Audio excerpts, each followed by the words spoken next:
Thank you. You know, 3 years ago, when I said to the orchestra that I think that 11 years was a wonderful number of years, and as Peter Langrée told me, better to live 3 years too early than 3 minutes too late. And 3 years ago, many of you said, and I was so moved by that, oh, we are going to miss you so much. And I said, well, it's in 3 years. And this is it today, and I can tell you, I'm gonna miss you immensely.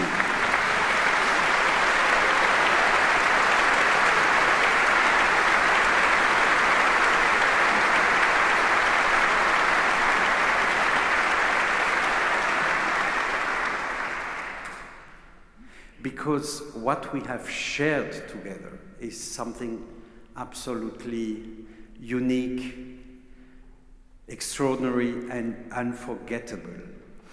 And now that a new chapter of the history of the orchestra will be open, I really wish you and Christy Macellaro as many joys as the one we shared together.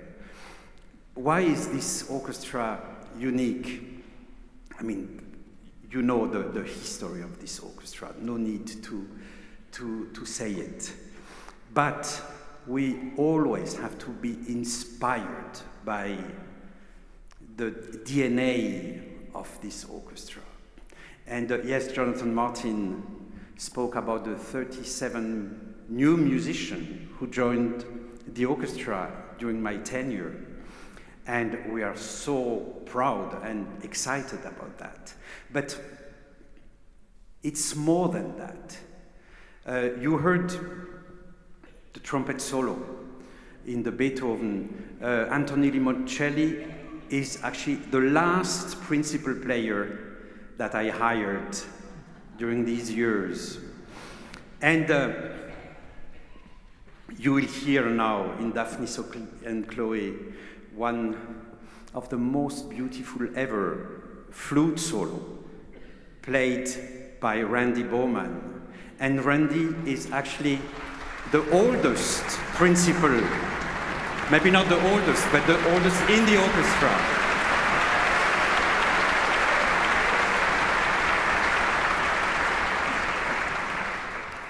He told me yesterday that 34 years ago, his very first rehearsal was with Daphne and Chloe. But, you know, we have all this new fresh blood and it's so special. But we have also the musicians who are here for decades and mentor them and guide them and help them to speak this very specific musical language. For instance, Doug Lindsay, who is going to retire at the end of this season, he wanted to retire last year. But knowing that Anthony would be here, he thought that his responsibility would be to stay one more year to help him, to guide him, and to inspire him. This is the magic of this orchestra.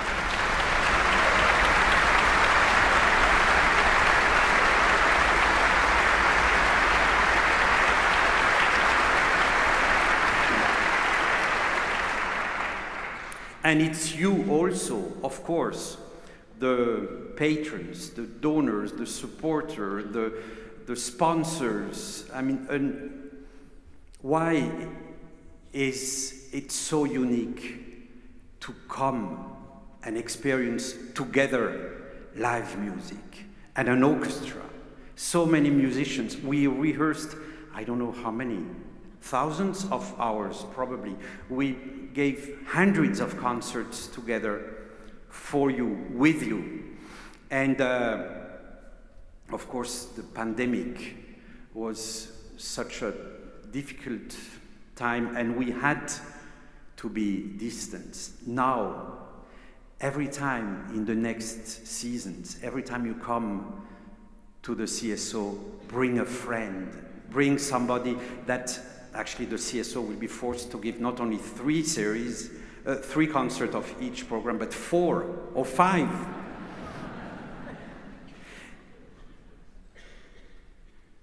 When you have to program a farewell concert, farewell as music director, but you never retire from music and you never retire from this wonderful group, from this wonderful family. But you have, each piece has to mean something. So we started with Beethoven. Then we had a world premiere, continuing the history, the glorious history of the CSO, attracting from 100 years ago Scriabin, Camille Saint-Saëns, then later Bartók, George Gershwin, etc., and today John Adams, etc., etc. It's dangerous to speak about name because you always forget one. But just last week, Bryce Dessner, etc., etc. And the second half of the concert has to be just celebrating the glorious virtuosity and sound of this orchestra and way of making music together. You know, an orchestra, a great orchestra, is a metaphor of an ideal world because people speak together, listen to each other, respond to each other, sometimes object to each other, but there is always this constant dialogue that we miss so much in the world today. So coming and experiencing together is much more than listening beautiful notes. It's living a different way, and this is so special here. So the first piece you just heard, everybody knows it, and everybody knows the story about it. I'm sure there are some of you who imagine that actually Paul Dukas wrote the music for Walt Disney. When he wrote it, Walt Disney was not even born. But you know the story. You know what the music means. Now, Daphnis and Chloe, probably less. But somehow, it doesn't matter. Listen to this incredible palette of colors. I mean, it's almost colors that you can see. And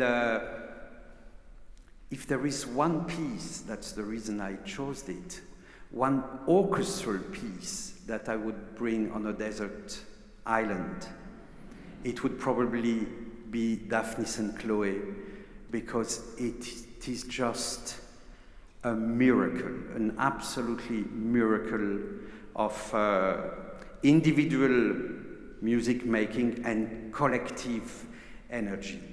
So let's start.